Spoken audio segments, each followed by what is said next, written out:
at these! They're huge! And they're from my garden, and I've got a lot of these this year, unusually. Maybe it's the hot, dry weather. So I'm going to use them to make a spicy sort of chutney thing called Piccalilli. So the first job is to cut this cauliflower into bite-sized pieces. If you've never heard of Piccalilli, it's like a British version of a South Asian Vegetable Pickle. It goes back a couple of centuries. But it's really good with cheese and pork pies. There, that didn't take long. Now I just need to put them in a big bowl or an enormous pan. I'm now going to add in some chopped green beans, chopped shallots, chopped carrots and chopped courgettes. And swoosh it around a bit.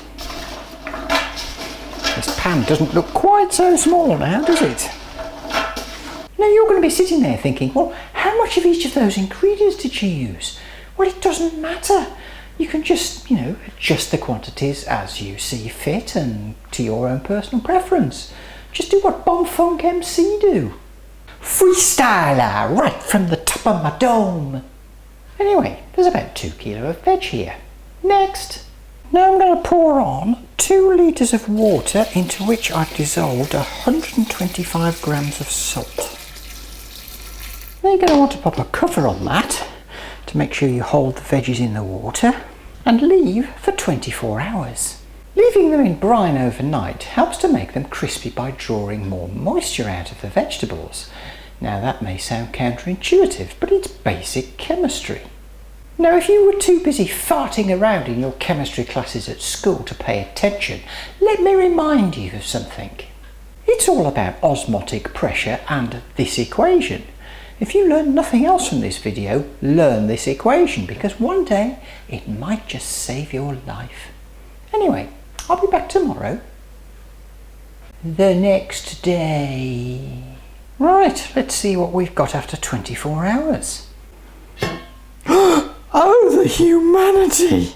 Just kidding, it looks exactly the same as it did yesterday. So let's drain it. Give it all a nice jolly rinse.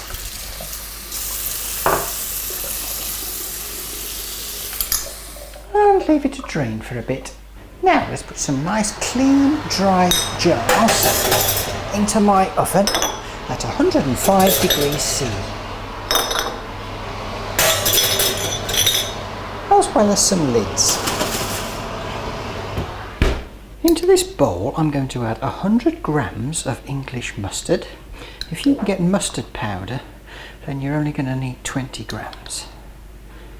20 grams of turmeric and 60 grams of cornstarch. Now give it all a bit of a mix. Add in a bit of cider vinegar. And keep mixing. And eventually you should end up with a reasonably smooth paste. Into this large pan I'm adding just over a litre of ready spiced pickling vinegar. You could use apple cider vinegar and add your own pickling spices if you wish, but this is convenient for me. I'll add in 300 grams of sugar.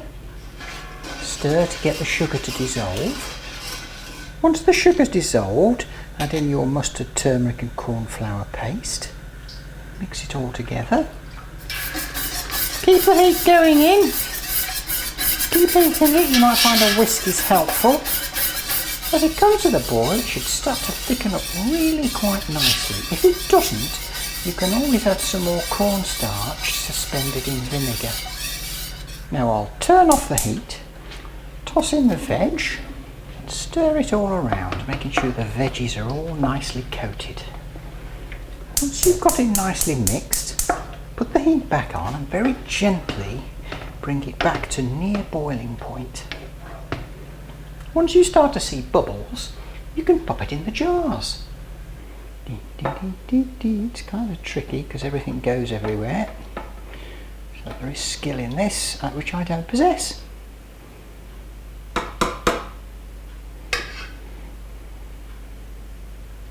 Wipe the rim, particularly the thread and the surface here, because you don't want that to get in the way of the seal. Then pop on a hot lid, screw it just tight enough to make a seal, and repeat several times. Leave them in the jars to pickle for a couple of months before opening, and don't forget to label them, because you might forget what the yellow stuff in these jars is. I guess with all this piccalilli I'm going to end up eating a lot of pork pies. That's right, pork pies. But there is one thing I need to warn you about this recipe. Anything that isn't glass or stainless steel or ceramic will turn yellow. They call me mellow yellow, quite rightly.